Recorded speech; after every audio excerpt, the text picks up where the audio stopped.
മലയാള cinema മേഖലയിലെ യുവനടനായിട്ടുള്ള ദുൽഖർ സൽമാന് റഫക്ക് ഐക്യദാർഢ്യം പ്രഖ്യാപിച്ചുകൊണ്ട് രംഗത്തെത്തിയിട്ടുണ്ട്. തൻ്റെ ഇൻസ്റ്റഗ്രാം പേജിലൂടെ സ്റ്റോറി വെച്ചുകൊണ്ടാണ് റഫക്ക് ഐക്യദാർഢ്യം പ്രഖ്യാപിച്ചിട്ടുള്ളത്. ഈ ഒരു വിഷയത്തിൽ ദുൽഖർ സൽമാനെ അനുകൂലിച്ച് ഒരുപാട് ആളുകൾ രംഗത്തെത്തിയിട്ടുണ്ട്, പ്രതികൂലിച്ചും ആളുകൾ രംഗത്ത് വരുന്നുണ്ട്. നമുക്ക് ഈ വിഷയത്തെ വളരെ നിഷ്പക്ഷമായിട്ടൊന്ന് ചർച്ച ചെയ്യാം. നമുക്കറിയാം, ഈ ഒരു പോസ്റ്റർ നമ്മുടെ സോഷ്യൽ മീഡിയകളിലൂടെയൊക്കെ ഒരുപാട് ആളുകൾ പ്രചരിപ്പിക്കുന്നുണ്ട്. ഈ ഒരു പോസ്റ്റർ തന്നെയാണ് ദുൽഖർ സൽമാൻ സ്റ്റോറിയാക്കി വെച്ചിട്ടുമുള്ളത്. ഓൾ ഐസ് ഓൺ റഫ എന്ന് പറഞ്ഞ പോസ്റ്ററാണ്.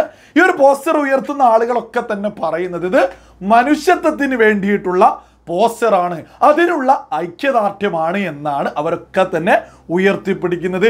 ഈ ഒരു പോസ്റ്ററുമായി ബന്ധപ്പെട്ട് മാത്രം നമ്മൾ ചർച്ചക്കെടുത്താൽ ഈ ഒരു പോസ്റ്റർ കൃത്യമായിട്ട് നമ്മുടെ പൊതുസമൂഹത്തിൽ ഭിന്നിപ്പിൻ്റെ സന്ദേശം കൊടുക്കുന്നൊരു പോസ്റ്റർ അല്ലേ?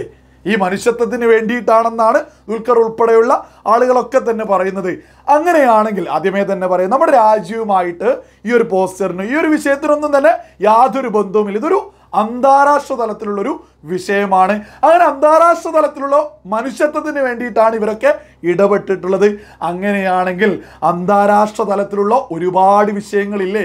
ഈ പറയുന്ന റഫയിലേക്കാൾ കൂടുതൽ ബുദ്ധിമുട്ട് അനുഭവിക്കുന്ന, കൂടുതൽ ആളുകൾ കൊല്ലപ്പെടുന്ന ഒരുപാട് വിഷയങ്ങളില്ലേ? നമുക്കൊന്ന് രണ്ട് ഉദാഹരണങ്ങൾ എടുക്കാം. അസർബൈജാനിൽ അർമേനിയൻ വംശജരായിട്ടുള്ള ക്രിസ്ത്യാനികളെ കൊല ചെയ്യുന്നുണ്ട്. ആയിരക്കണക്കിന് ആളുകളെ അവിടെ കൊല ചെയ്യുന്നുണ്ട്. അതേപോലെ തന്നെ അവിടെയുള്ള 10,000-കണക്കിന് ആളുകൾ ഓടുകയാണ് ജീവനും കൊണ്ട്. ആ ക്രിസ്ത്യൻ സമൂഹത്തിന് വേണ്ടിയിട്ട് എന്തുകൊണ്ടാണ് ഈ പറയുന്ന ദുൽഖറൊന്നും ഐക്യദാർഢ്യവുമായിട്ട് രംഗത്ത് വരാത്തത്? അർമേനിയൻ വംശജരായിട്ടുള്ള ആളുകൾക്ക് ഈ ഒരു ഐക്യദാർഢ്യവുമായിട്ട് രംഗത്ത് വരാത്തത് എന്തേ? അത് മനുഷ്യത്വമല്ലേ? ഇനി അങ്ങനെയാണെങ്കിൽ യമൻ എന്ന രാജ്യമുണ്ടല്ലോ, അവിടെ ലക്ഷത്തിലധികം ആളുകളാണ് കൊല്ലപ്പെടുന്നത്. ഇതെന്തേ? രണ്ട് ഭാഗത്തും ഒരു ടീം ആയതുകൊണ്ടാണോ? അവിടെയുള്ള മനുഷ്യത്വം ഇവരൊന്നും കാണാത്തത്? റഫയേക്കാൾ ഒരുപാട് മടങ്ങ് ആളുകളാണ് അവിടെയൊക്കെ തന്നെ കൊല്ലപ്പെടുന്നത്. ഇനി അഫ്ഗാനിസ്ഥാനിൽ എന്താ അവസ്ഥ? അവിടെയും ഇതൊക്കെ തന്നെയല്ലേ അവസ്ഥ? അവർക്ക് വേണ്ടിയിട്ട് എന്തുകൊണ്ടാണ് ഇവർ ഐക്യദാർഢ്യം, മനുഷ്യത്വം ഉയർത്താത്തത്? പാകിസ്ഥാനിലെ ന്യൂനപക്ഷങ്ങളായിട്ടുള്ള ആളുകളെ കൂട്ടമായിട്ട് ആക്രമിക്കുന്നില്ലേ? എത്രയൊക്കെ പ്രശ്നങ്ങളുണ്ട്. പാകിസ്ഥാനിലെ ന്യൂനപക്ഷങ്ങളെ അടിച്ചമർത്തുകയാ. അവർക്ക് വേണ്ടിയിട്ടും ഇത്തരം ആളുകളൊന്നും തന്നെ മനുഷ്യത്വത്തിൻ്റെ പോസ്റ്ററുകൾ ഉയർത്തുന്നില്ല. ഇനി ഇസ്രായേലുമായിട്ടാണല്ലോ ഈ ഒരു വിഷയം നടക്കുന്നത്. അങ്ങനെയാണെങ്കിൽ ഇസ്രായേലിലെ പൗരന്മാരായിട്ടുള്ള ആളുകളെ ഇന്നും ഹമാസികൾ ഈ പറയുന്ന റഫയിൽ ഒളിപ്പിച്ചിട്ടുണ്ട്, ബന്ദികളാക്കിക്കൊണ്ട്. ആ ഇസ്രായേലി പൗരന്മാർക്ക് ഒരു മനുഷ്യത്വത്തിനും അർഹതയില്ലേ? എന്തുകൊണ്ടാ ദുൽഖറൊന്നും ആ ബന്ദികളായിട്ടുള്ള ആളുകളെ വെറുതെ വിടൂ, എന്നിട്ട് ഈ യുദ്ധം അവസാനിപ്പിക്കൂ എന്ന് ഒരിക്കലും പറയാത്തത്? ഇസ്രായേലിന് ഒരൊറ്റ ആവശ്യമേ ഉള്ളൂ, അവരുടെ പൗരന്മാരെ സകലരെയും വിട്ടുകിട്ടണം. അതല്ലെങ്കിൽ അവര് യുദ്ധം അവസാനിപ്പിക്കില്ല. അപ്പൊ സുബോധമുള്ളവർ എന്താ ചെയ്യേണ്ടത്? എന്ത് പോസ്റ്ററുകളാണ് ഉയർത്തേണ്ടത്? ഇസ്രായേലി പൗരന്മാരായിട്ടുള്ള ബന്ദികളെ ഹമാസ് വിട്ടുകൊടുക്കണം. അതല്ലേ പോസ്റ്ററുകൾ ഉയർത്തേണ്ടത്? അതല്ലേ യഥാർത്ഥ മനുഷ്യത്വം? ഈ യുദ്ധം അവസാനിക്കണ്ടേ? ഒരിക്കലും യുദ്ധം നടന്നുകൊണ്ട് ഈ യുദ്ധം ഇങ്ങനെ മുന്നോട്ട് പോകുന്നതുകൊണ്ട് ഒരു ഗുണവുമില്ല. ഒരു സാധാരണക്കാരനും ഇതിനെക്കൊണ്ട് ഒരു ഗുണവുമില്ല.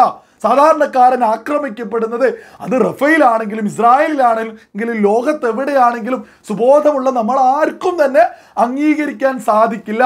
എന്നാൽ ഇത്തരം പോസ്റ്ററുകൾ ഇറക്കുന്ന ആളുകൾ ഒരു വിഭാഗത്തിൻ്റെ ഒരു സെലക്റ്റീവായിട്ട് മാത്രം ഈ പറയുന്ന മനുഷ്യത്വം ഉയർത്തുമ്പോൾ അത് ബോധമുള്ള ആരും തന്നെ അംഗീകരിക്കുന്നില്ല. മലയാള സിനിമയിലെ പ്രധാനപ്പെട്ട ഒരു യുവ നടന് ഇതുപോലെ ഒരു പോസ്റ്ററും ഒക്കെ ആയിട്ട് രംഗത്ത് വരുമ്പോൾ സിനിമാ മേഖലയ്ക്ക് ഇഷ്ടപ്പെടുന്ന ഒരുപാട് ആളുകൾക്ക് വളരെ വലിയ വേദന ഉണ്ടാക്കുന്നുണ്ട് എന്നുള്ളതും ദുൽഖറൊക്കെ ഒന്ന് തിരിച്ചറിയണം. ഇത് മനുഷ്യത്വം ഒരു വിഭാഗത്തിന് മാത്രം ഒരു സിനിമാ നടനും ഇറക്കാതിരിക്കുക, അത് നമ്മുടെ കേരള പൊതുസമൂഹത്തിനൊന്നും ഉൾക്കൊള്ളാൻ സാധിക്കില്ല എന്നുള്ളതാണ് വളരെ വലിയ യാഥാർത്ഥ്യം. യഥാർത്ഥത്തിൽ മനുഷ്യത്വമുള്ളവർ ഇസ്രായേലിലെ ബന്ദികളായിട്ടുള്ള ആളുകളെ വിട്ടുകൊടുക്കാനാണ് പോസ്റ്ററുകൾ ഉയർത്തേണ്ടത്. എന്നിട്ട് അതിലൂടെ ഈ യുദ്ധമൊന്ന് അവസാനിപ്പിക്കാൻ വേണ്ടിയിട്ടാണ് സകല ആളുകളും മുദ്രാവാക്യങ്ങളും പോസ്റ്ററുകളും ഉയർത്തേണ്ടത്.